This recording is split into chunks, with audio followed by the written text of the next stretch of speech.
wabarakatuh. Kami dari kelompok 5 dengan anggota saya Karisma NIM 85775976.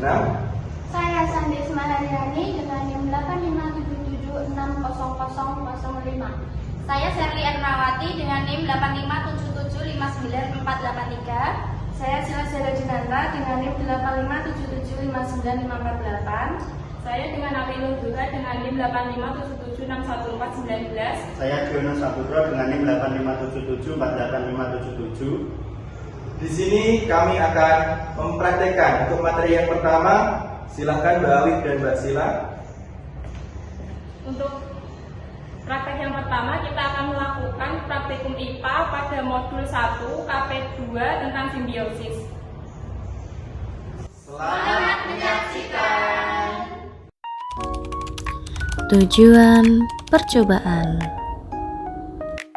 Tujuan percobaan praktikum ini yaitu melakukan identifikasi jenis-jenis simbiosis, yaitu mutualisme, komensalisme, dan parasitisme.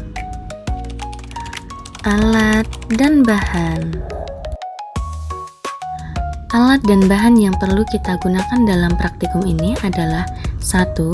Alat tulis, 2. Tabel pengamatan, dan yang ketiga, alam sekitar. Apa itu simbiosis? Simbiosis adalah hubungan erat dan jangka panjang antara dua organisme berbeda jenis yang saling berinteraksi.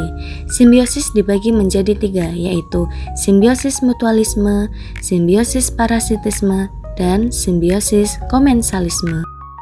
Simbiosis mutualisme. Simbiosis mutualisme adalah hubungan antara dua organisme berbeda spesies yang saling menguntungkan.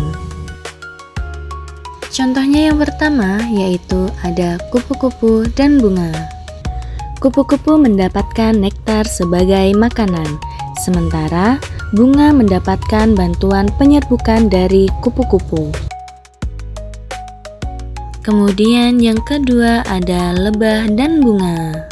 Sama seperti kupu-kupu dan bunga sebelumnya, lebah juga mendapatkan makanan berupa nektar dari bunga, sementara bunga dibantu proses penyerbukannya saat lebah berpindah dari satu bunga ke bunga lain membawa serbuk sari.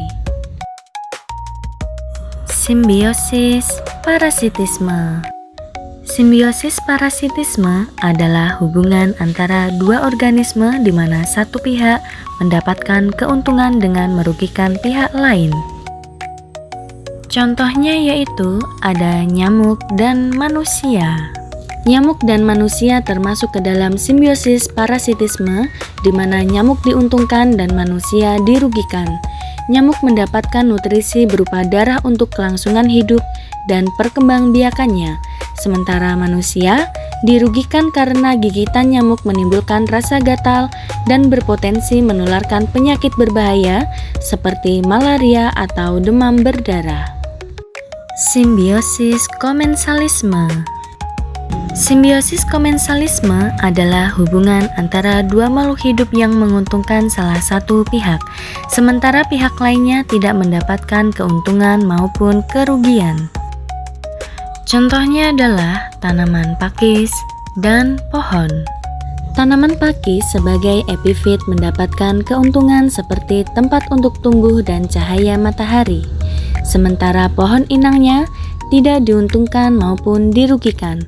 Tanaman pakis ini tumbuh menempel pada batang atau cabang pohon untuk mendapatkan posisi yang lebih tinggi, sedangkan pohon inang tidak merasakan dampak apapun.